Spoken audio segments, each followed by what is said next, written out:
Good afternoon, everyone, and welcome to today's session that will overview enhancements that we made earlier this year to IANA's Global Intermodal Equipment Registry and our Bad Order Equipment Status Service, which is our BOES application. My name is Debbie Sasko, and I'm the AVP of Information Services at IANA, and I have with me today Stacy Fagan, who is one of our program managers.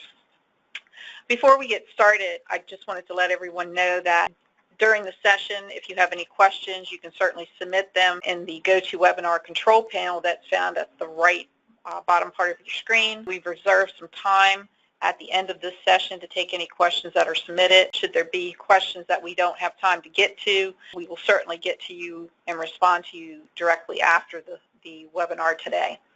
We also ask that everyone please take a couple of minutes after the webinar to complete a short survey that will be displayed to you at the end of the session. So with that, what I thought I would do is walk through a PowerPoint presentation that kind of highlights the various functionalities of both the BOES application and the GIER application, and then I'm actually going to take you into the application so that you can see the screens. We're going to go into our test system so you can see some of the functionalities that we talk about. We'll talk about BOES first. It was developed as a clearinghouse for equipment status information where parties could transmit both bad order, gate hole, and release information in a standard format. It provides the intermodal equipment providers, the facility operators, and the maintenance and the repair vendors the ability to exchange that bad order information using a standard format through either EDI, XML, and then we also have a web portal that provides the users the ability to exchange that information.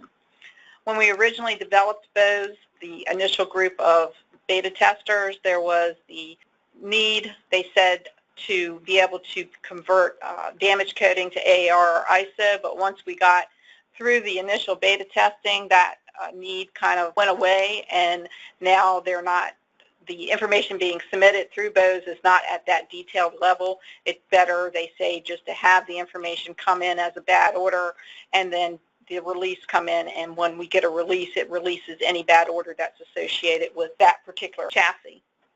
It also provides a key component to building a proactive systematic maintenance program to help assist in not allowing equipment that is in need of repair from being removed off of the terminal.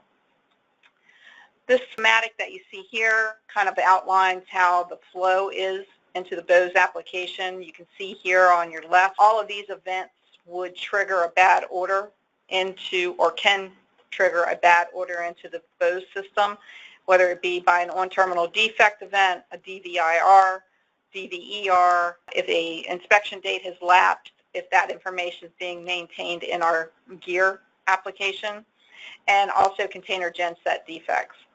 That information can be then transmitted by the IEP or the maintenance or repair vendor, whoever the party is putting that equipment out of service, into the BOES application.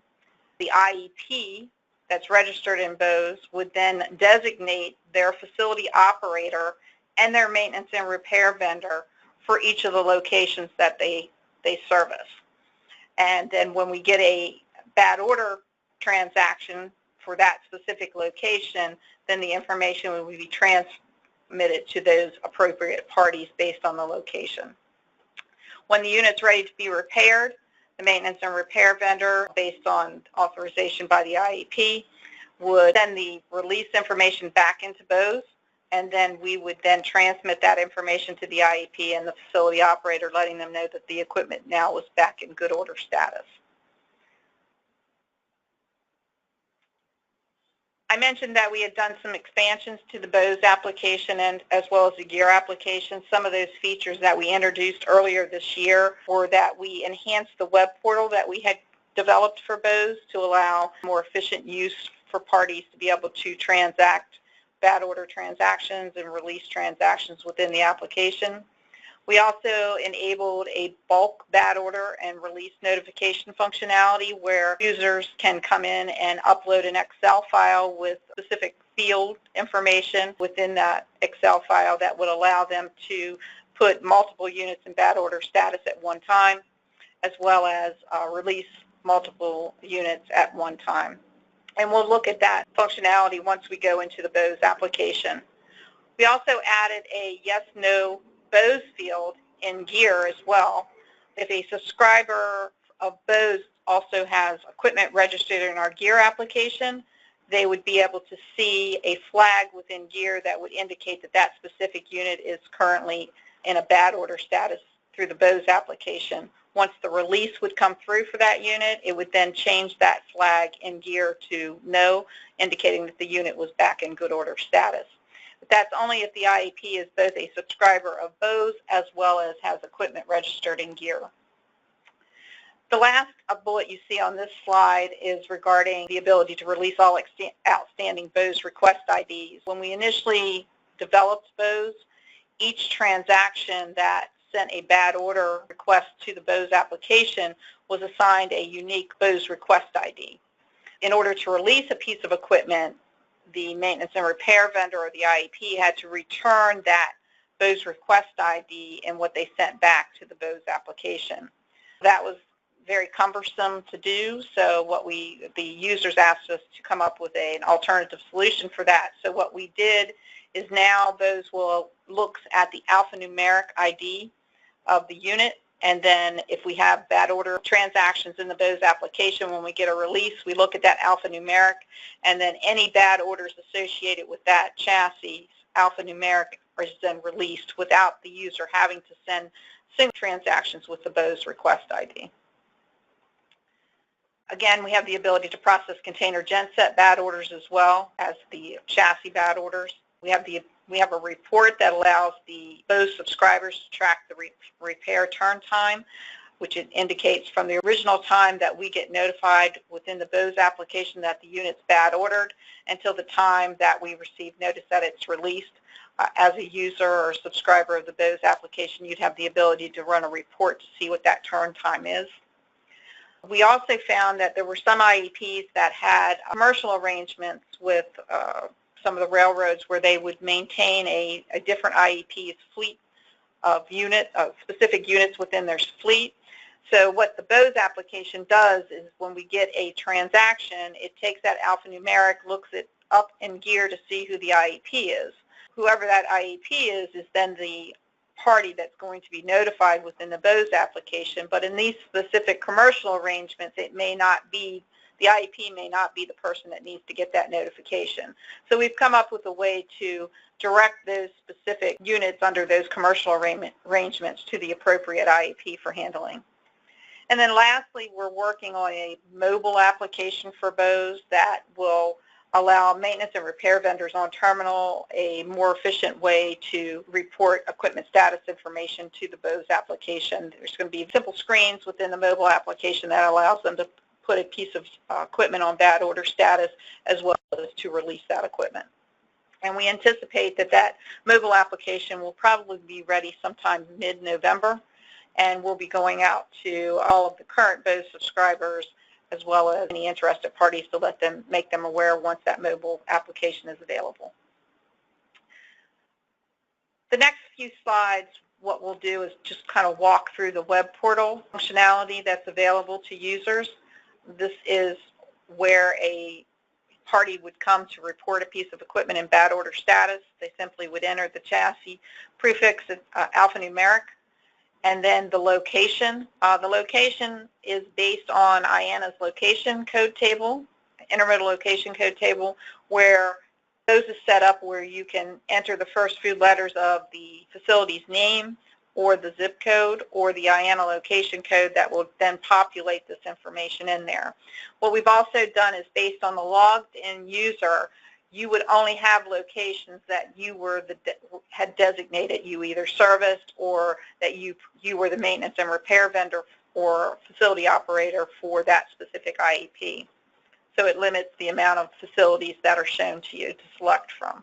The bulk bad order that I spoke about a few minutes ago would allow, like I said, there's a template for bulk bad order template here that can be downloaded. And as you can see at the bottom of the screen here, you're basically just providing 3 fields, the chassis alphanumeric and the location, which we asked for the location code here. There's the ability to download IANA's location code, and we can also provide that information to anyone that would need it.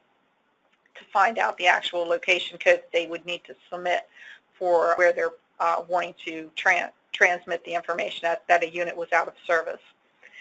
This button here, this View Uploaded File List, will then let you see once a unit is the unit. It'll allow you to see the status of that unit once it's processed.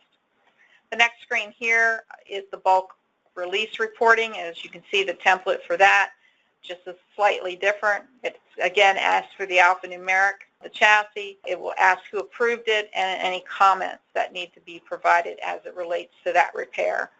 And then you would click Submit. Once you uploaded that file, you click Submit, and then we have a batch job that does polls for uploaded files, and then they would be processed as they are received.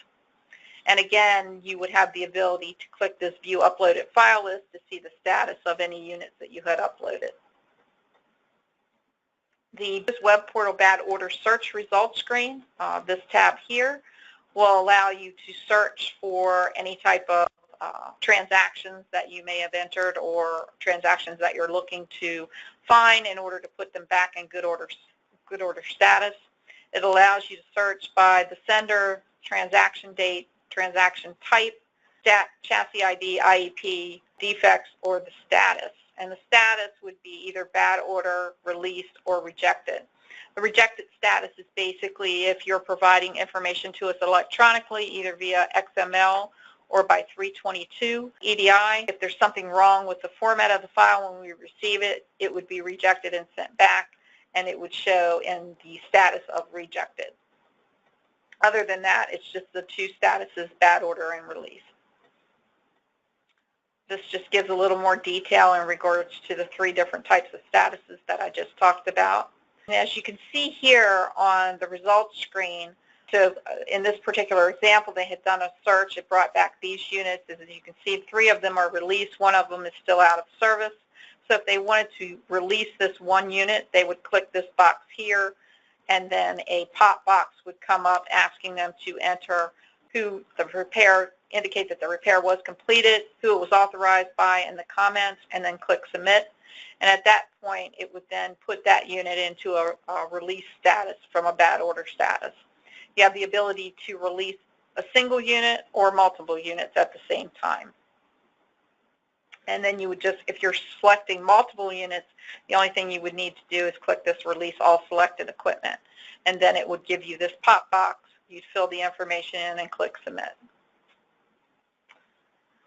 So with that, we'll go into the GIER application. I'll just walk through some of the functionalities there, and then once we finish the PowerPoint slides, we'll actually go into the application and look at these features.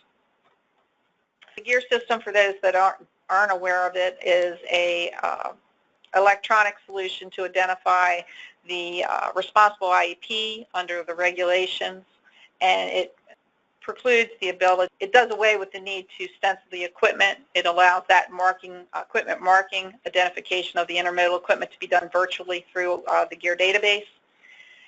It provides a field for the chassis pool ID. If that information is provided by the IEP who uploads their equipment inventory in GIER, that information would be available.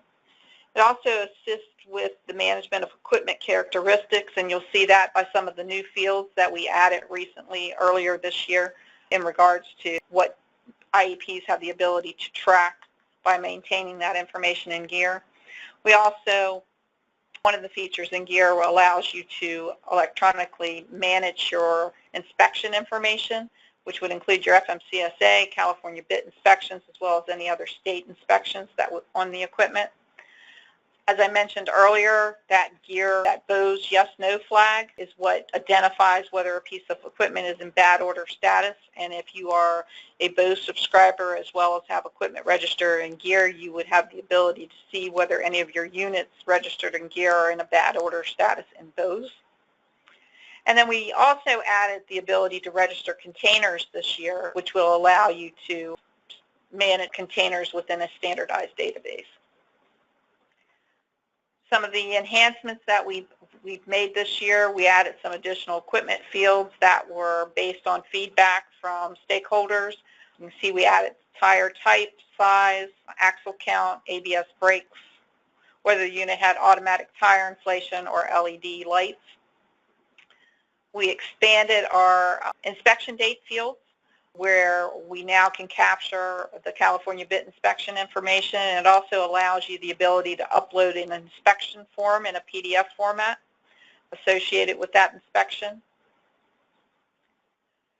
Based on the enhancements we made to the inspection date, we also implemented a process where any of the IEPs that maintain their inspection information in GIER would be notified in advance automatically 30 days in advance of any upcoming expirations of their inspection dates that are coming up to expire, to hopefully avoid that information from lapsing.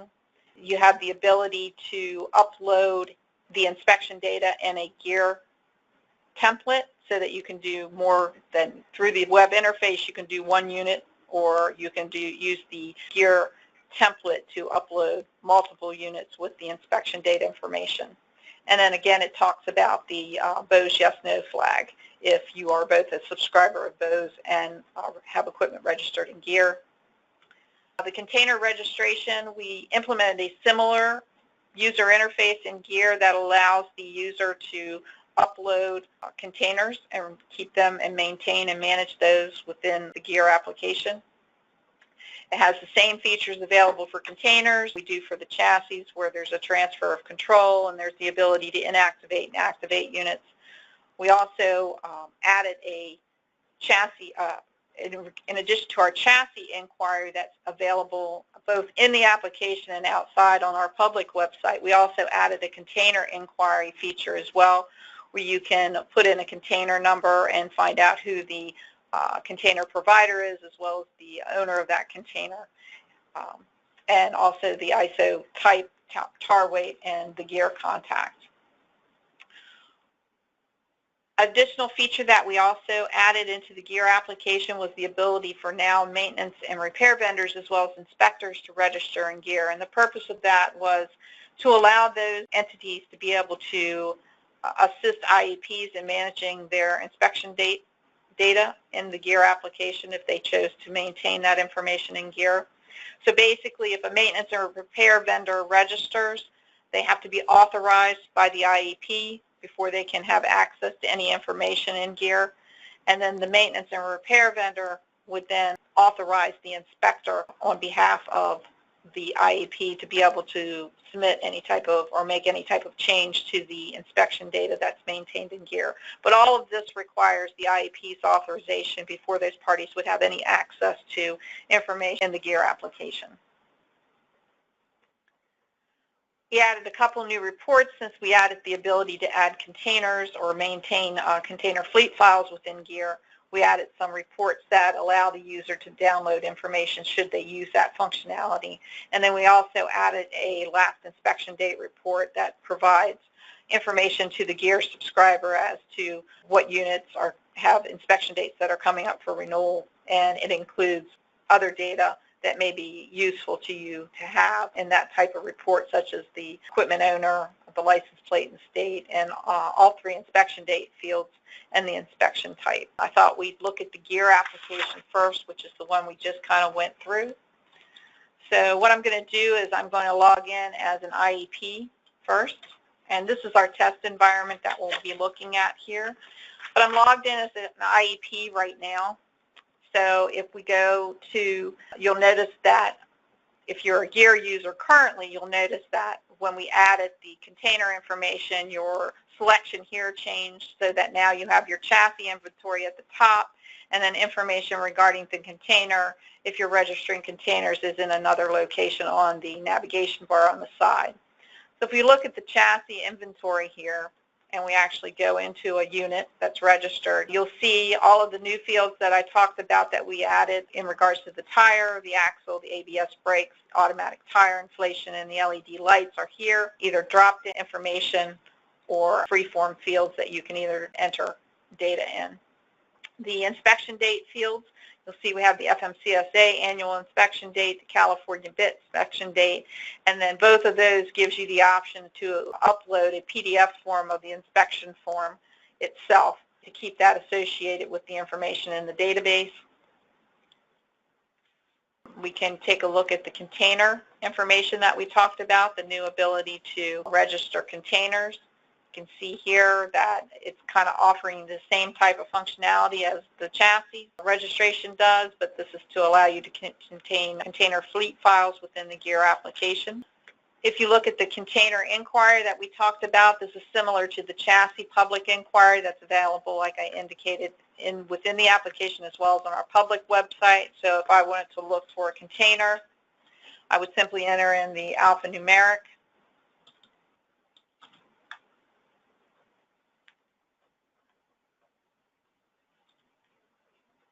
and do a search. It's going to bring back and show me who the current container provider is, as well as their contact information, what the ISO size type is, what the tar weight is, and then if there was a previous container provider, and also the register owner of the container would be provided. And that would be for anyone that would be maintaining fleet files of containers within the GIER application.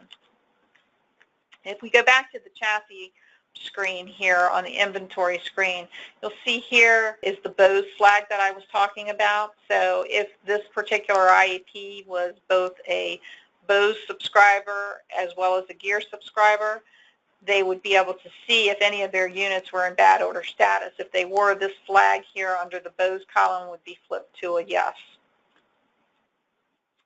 As I mentioned, there's some reporting functionality that had been added as well for users in GIER. One of them was this BOES flag inspection, which actually allows them to see units where the inspection and the BOES flag is present. So it gives information on the actual inspection data information that was uploaded by the IEP, as well as the BOES yes/no flag. In addition to that, there was also a last inspection report that I had mentioned earlier that was added. So this again gives the user the ability to download units within their inventory where they uploaded inspection data to allow them to see what inspections are coming up for expiration, in addition to the automatic notice that we would provide you as a GIER subscriber if maintaining that information in GIER. You'll see here there's also a IEP MRV selection button. This ties back to what I had mentioned earlier, where a maintenance and repair vendor can register for GIER access on behalf of an IEP. It would then, at the IEP, once they register, would get an email notification that the maintenance and repair vendor had registered on behalf of your company. And then you would come in, log into the GIER application, and you would either enable the user or just disable their use if you didn't want them to have access to your information. And that's all controlled by the IEP. Same thing on the inspector search functionality. This just shows you a list. If there were inspectors registered, this would show you a list of the inspectors that were registered in GIER. We go back out to the registration screen, the login screen. You'll see down here is where a maintenance and repair vendor would register. So they click here to register. They key in the information that we asked for at the top, and then select the IEPs that they would want to be submitting information on behalf of that would trigger the email to these companies to authorize that particular maintenance and repair vendor. So if I log in as a maintenance and repair vendor,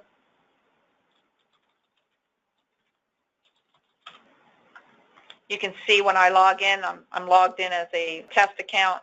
It shows that there's 2 IEPs this particular maintenance and repair vendor is registered for. If they click on Go, this one has authorized them to access their account, so they'd have the ability to go into the chassis inventory screen and update inspection data on their behalf.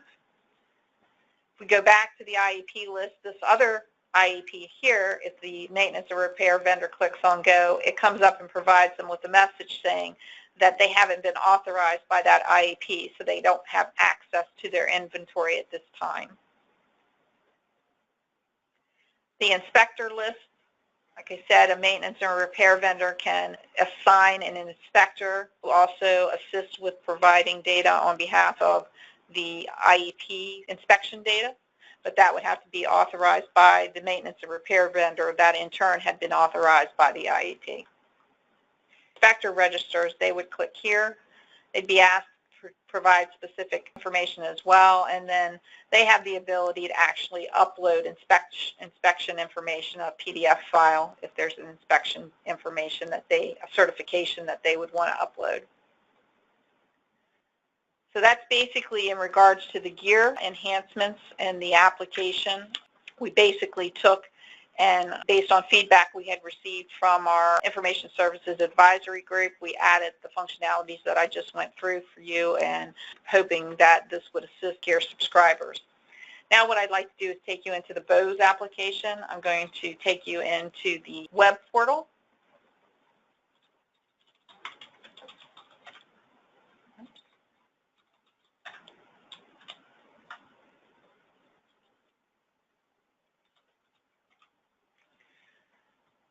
And you'll see the web portal when it opens up. You have account settings where you can update your profile information, change your password, change your contacts. Notification preferences is basically if you're sending us information via EDI or XML. The Manage Configuration screen, this all has to do with electronic communications. If you decide to do information via EDI or XML, we would have to get information relating to that from your company. What we normally do is a company that wants to set up in BOES, we work directly with you, and we'll set your initial template up from the back end. That saves you the need to having to do that yourself. And then once we get it all set up for you, we then transmit the credentials to you so that you could then start using the BOES system. The DVIR information, IANA does have a DVIR application that we manage as well. And we receive DVIRs from several entities. So when that DVIR comes in, you would have the ability to let us know whether you would want us to generate a bad order transaction within the BOES application, depending if the defect on the DVIR put the unit out of service. If it does, and you would want us to do that, what we would do is as we process the DVIR, we would then generate a transaction in the BOES application, putting that unit in a bad order status, which would in turn notify you as the IEP and for that specific location, and also the maintenance and repair vendor and facility operator that you had designated for that location. DVERs, IANA also has a DVER application where we provide copies of the roadside citations that are issued by the enforcement personnel. We currently send that data via email, via PDF copy of the actual DVER. Because that information does not have the location designated on it, we would not be able to generate the bad order automatically within the BOES application. However, if you were a DVER subscriber, you would receive the notice and then in turn be able to generate that bad order transaction within the BOES application yourself. The user tab at the bottom is to manage secondary users. Each BOES subscriber can have as many secondary users as they want. There's also the ability to do a bulk registration. So if you're an IEP or a maintenance and repair vendor or a facility operator and you have several secondary users you would want to set up, instead of you doing them through the user interface, we have a template that you can complete and then provide that back to us, and then we can set those users up from the back end for you. The bad order reporting screen, this is where I said that if you were just going to report a single unit out of service, you would just come in, key in the alphanumeric chassis ID, and then the location. You can key in the first few letters of the actual facility, or you can do it by zip code or by the IANA location code. So if I select the location and then just click Save, it's going to tell me that the bad order was added successfully, and it gives me my BOES request ID that I talked about. However, you will not need to use this information or that unique ID in order to release that piece of equipment. You can go to the bulk Excel upload functionality where you have the template here that you can download, which will give you the fields that you need to provide us in order to do a bulk bad order status within the BOES application. You have to give us the alphanumeric chassis and the facility code, and then once you would upload, you choose the file and upload that information, and then you could click this View Uploaded File List and see all of the files you had uploaded and what status they're in, whether they're processed, what type of file it was, if there were any errors, and also how many files were successfully processed. That same information would be shown for any release uploads that you had done as well.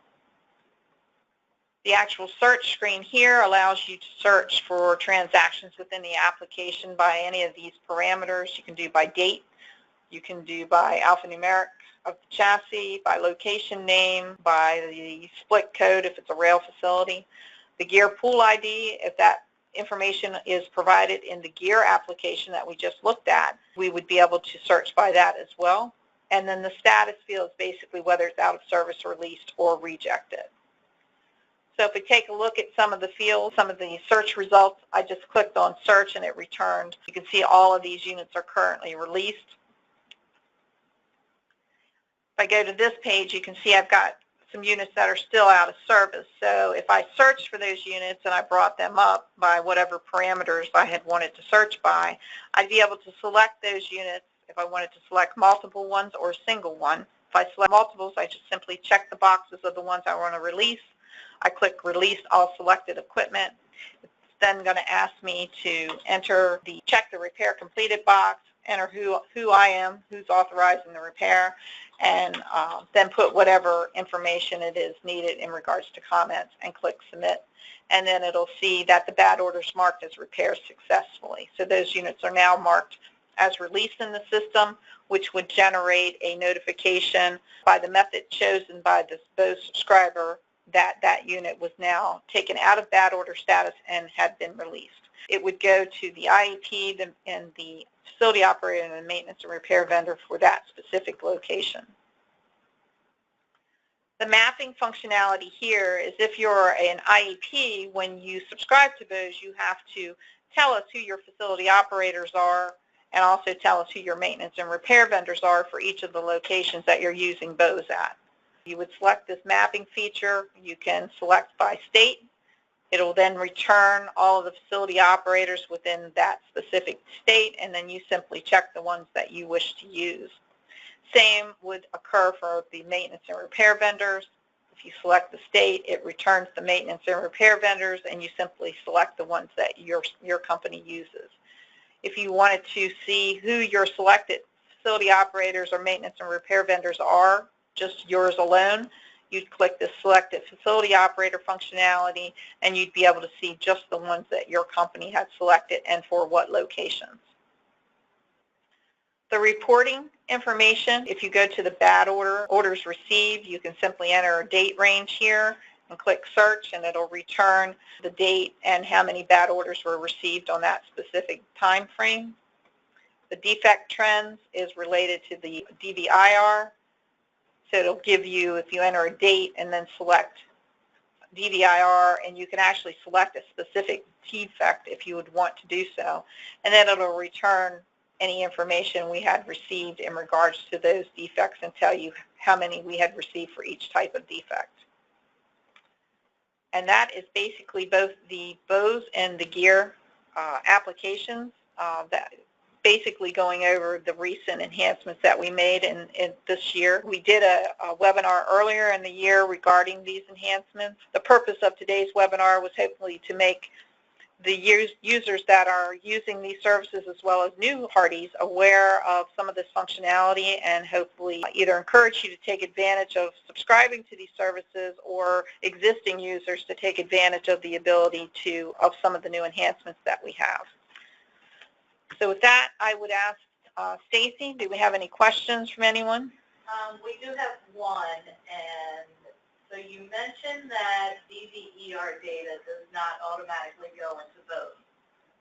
So does that mean I still need to notify an IEP when my driver receives a roadside violation?